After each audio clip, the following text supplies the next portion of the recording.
ऐसा था कि जो पाकिस्तान के लीडर मोहम्मद जियाउल हक और जॉर्डन के किंग हुसैन ने मिलकर ऑलमोस्ट 3000 से लेकर 4000 तक पैलेस्टीनियों को अंधाधुंध फायरिंग में मारा। तो आज इस वीडियो में हम डिस्कस करेंगे आखिर कैसे।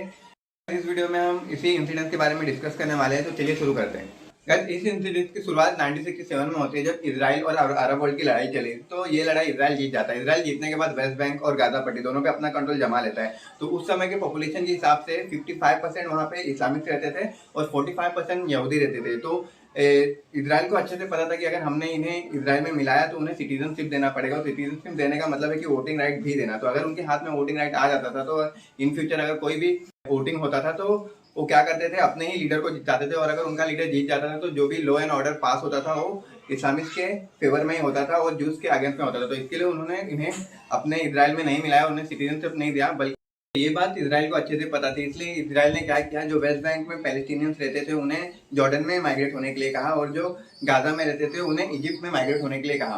तो कुछ इस तरह 3,35,000 पैलेस्टाइन रिफ्यूजी जॉर्डन पहुंचे। पैलेस्टीन की political party PLO, Palestine liberation organisation थी। तो बेसिकली ये बात ध्यान रखना कि हमास उस समय बना नहीं था। हमास 1987 में PLO से अलग होके बना। इसके अलग होने का मेन रीजन ये है कि PLO में दो विचारधारा के लोग थे। एक वो लोग थे जो 2 स्टेट नेशन को एक्सेप्ट करते थे कि इजराइल का भी एक स्टेट रहेगा और पैलेस्टीन का भी एक स्टेट रहेगा। और सेकंड लोग वो थे कि वो यहूदी को देखना नहीं चाहते थे, पूरी तरह से उन्हें खत्म करना चाहते थे और पूरा एरिया अपने कंट्रोल में लेना चाहते थे। तो इन विचारधारों में मतभेद होने की वजह से अलग होकर हमास 1987 में बना, और PLO जो आज भी वेस्ट बैंक में कंट्रोल करता है और हमास गाजा पट्टी पे कंट्रोल करता है। उस समय PLO में जो भी कट्टरवादी विचारधारा के लोग थे वो लोग गोरिल्ला वॉर टेक्निक का इस्तेमाल करने लगे इजराइल के खिलाफ। वो लोग बेसिकली क्या करते थे, स्कूल बस को हाईजैक कर लेते थे, सिविलियंस को मार देते थे और वुमेन्स को अगवा करके उनके साथ रेप करते थे। ये सब एक्टिविटी से इजराइल काफी परेशान हो गया था।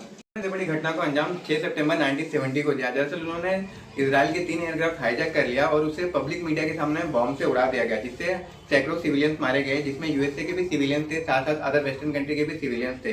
तो उस समय के USA के जो प्रेसिडेंट थे और जॉर्डन के जो किंग हुसैन थे, तो उनके ऊपर USA के प्रेसिडेंट ने प्रेशर बनाना चालू किया, PLO को वहां से हटाओ या तो उन्हें भगाओ किसी तरह।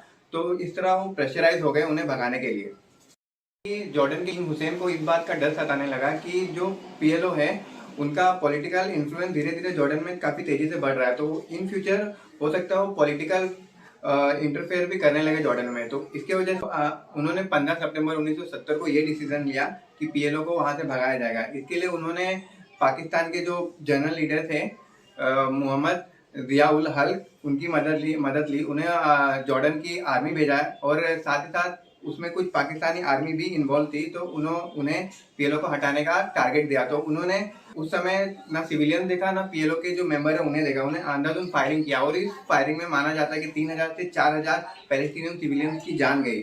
और इसके लिए मोहम्मद उल हक को एक बड़ा प्राइज भी दिया गया और काफी पैसे भी दिए गए। पैलेस्टीनियन इसे ब्लैक सितंबर के रूप में मनाते हैं। ये खूनी खेल जॉर्डन के अमन में लगभग 7 सितंबर 1970 से लेके 27 सितंबर 1970 तक चला, जिसमें हजारों मासूमों की जान गई। तो गाइस, बात ये है कि कोई भी कंट्री सबसे पहले अपना इंटरेस्ट देखती है। अगर वो उसके इंटरेस्ट में रहता है तो वो पैलेस्टीनियों को गोली भी मार सकती है, अगर उनके इंटरेस्ट में रहता है तो पैलेस्टीनियों को सपोर्ट भी करती है। तो इस करंट टाइम में जॉर्डन और पाकिस्तान पैलेस्टीनियों को इसलिए सपोर्ट कर रहे हैं ताकि वो वेस्टर्न इस्लामिक कंट्री है उसमें अपना इमेज अच्छा क्रिएट कर सके कि हम इस्लाम के सपोर्टर्स हैं।